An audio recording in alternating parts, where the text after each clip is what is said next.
बरसों पहले सुंदरपुर नाम का एक छोटा सा गांव था। उस गांव में रामू नाम का एक गरीब लेकिन मेहनती युवक रहता था। उसके माता पिता का देहांत बचपन में ही हो गया था। वह दूसरों के खेतों में मजदूरी करके अपना पेट पालता था।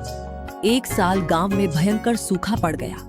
खेत सूख गए, कुएं खाली हो गए और लोगों के सामने भूखों मरने की नौबत आ गई। रामू ने सोचा, अगर मैं यहीं बैठा रहा तो मेरा भी जीवन बर्बाद हो जाएगा। मुझे कहीं और जाकर मेहनत करनी होगी।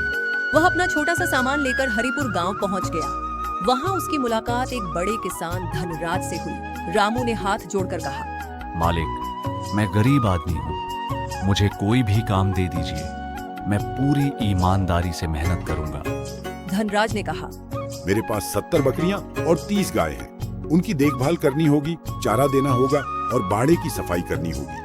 बदले में हर महीने 600 रुपए और रहने खाने की व्यवस्था मिलेगी। रामू ने बिना देर किए काम स्वीकार कर लिया। दिन रात मेहनत करते करते उसने धनराज का विश्वास जीत लिया। जानवर स्वस्थ रहने लगे, दूध बढ़ गया और किसान की आमदनी भी बढ़ने लगी। एक दिन धनराज ने कहा, रामू, तुम्हारी ईमानदारी देखकर मैं बहुत खुश हूँ।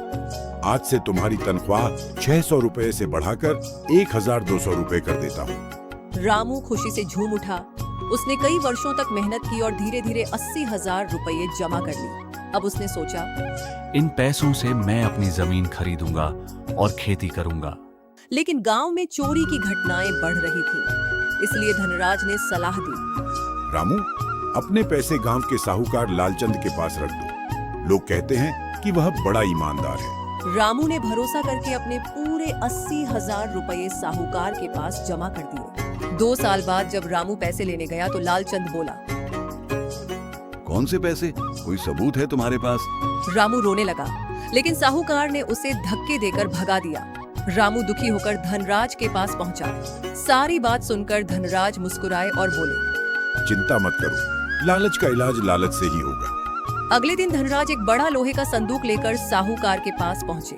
उन्होंने कहा, इस संदूक में 5 लाख रुपए हैं। मैं कुछ महीनों के लिए बाहर जा रहा हूँ, इसे संभाल कर रख लीजिए। साहूकार की आंखें लालच से चमक उठी। उसी समय रामू वहां पहुंच गया।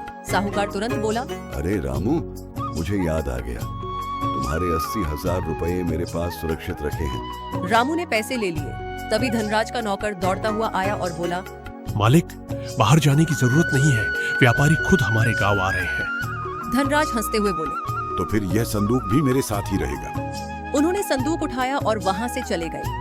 साहूकार अपना सिर पकड़कर बैठ गया। रामू ने धनराज को धन्यवाद दिया। धनराज बोले, याद रखना रामू, मेहनत की कमाई कभी व्यर्थ नहीं जाती, लेकिन लालच इंसान की बुद्धि छीन लेता है। रामू ने अपनी मेहनत की कमाई से जमीन खरीदी, खेती शुरू की और कुछ वर्षों में पूरे इलाके का सम्मानित किसान बन गया। शिक्षा, ईमानदारी और मेहनत से कमाया हुआ धन हमेशा फल देता है, जबकि लालच अंत में इंसान को खाली हाथ छोड़ देता है।